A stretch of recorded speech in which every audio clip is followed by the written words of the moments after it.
Yo, what is up, guys? Man, I'm just so excited. I was thinking about the word that God had for today, and it's such an encouraging word. And I was reading Numbers 13, and in Numbers 13, it talks about the spies that were sent into the promised land, and they were sent there to see, is this the land that God was talking about? Because we've wandered the wilderness for all these years, waiting to come into the promised land, waiting to walk in this land that God has already prepared for us.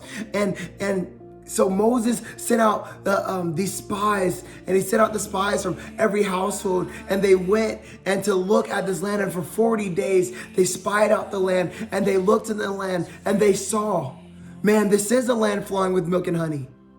This is a land that has the fruit of the vine. But there's also giants in this land. There's also fortified cities in this land. There's also great armies in this land. How are we supposed to overcome that? What are we supposed to do? And as they were going back to tell Moses their report, most of them had a report of, hey, yeah, we saw this is definitely the land that God told us about. But we also see all those other factors. And so we don't believe we should walk in the land. And then the other two, Joshua and Caleb, were like, what are you guys talking about? Yeah, we saw the armies. Yeah, we saw the fortified cities. Yeah, we saw the giants. But did you not see the milk and honey? Did you not see the fruit of the vine? Did you not see that this is the land God himself promised us? So I see all these other things, but I see my God is so much greater. I see my God is so much bigger, and he will deliver us. And the other people were so fearful. They said, no, we don't want you to go tell them that report, because then we'll have to go in there and we're gonna have to fight and we're gonna die by the sword. But Joshua and Caleb were like, do you not know the word that God has already spoken? He said he will deliver us, and he will. God is such a man of his word. When he says he'll do something, he will. And so the question is today, are we being fearful or are we being faithful?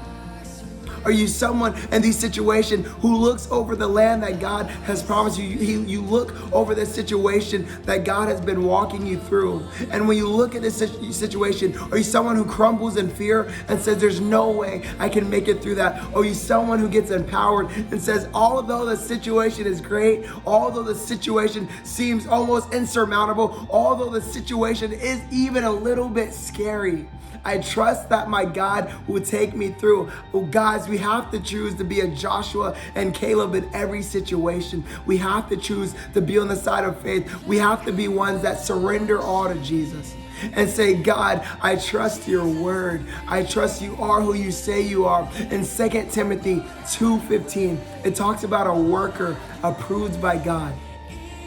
Who is a worker approved by God? Is it someone who is just the most prophetic person ever, and they're just amazing, and they're just obviously, of course that would be a worker approved by God. And yes, those are probably workers approved by God, but it's someone who simply rightly handles the word of truth.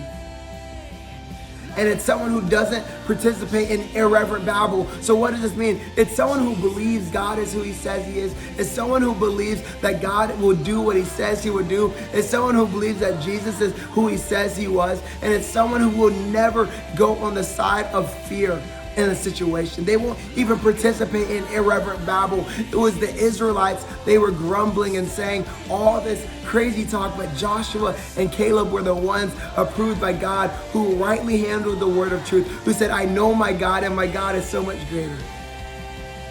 And so I would like to ask you, have you been fearful in the season or faithful? And here's the great thing. If you've been fearful, if you're watching this and being like, wow, I've been fearful in my situation. I've been fearful over this year. I've been fearful over how the next year is going to look.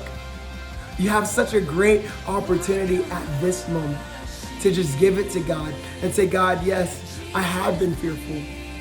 And this would be God showing you this. And the great thing about when God shows you that you've been being fearful, there's such a grace to repent. There's such a mercy to turn back to God and say, God, I want to be one who's faithful. I want to be a Joshua and Caleb in every situation. I want to be one that sees your greatness rather than sees the fear and what could happen.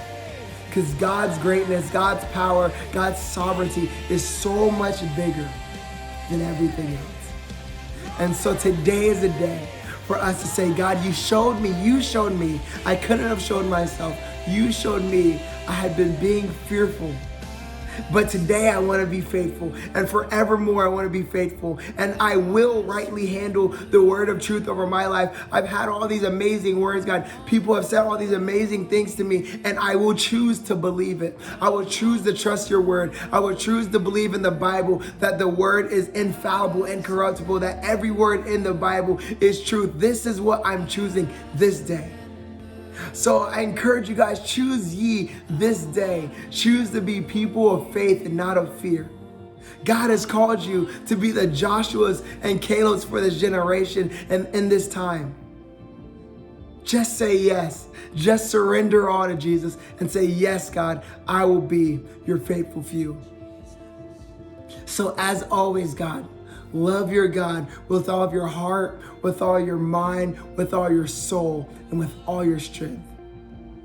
Love your neighbor as yourself. Treat people the way you want to be treated. And as always, God bless you guys. See you next time. Peace.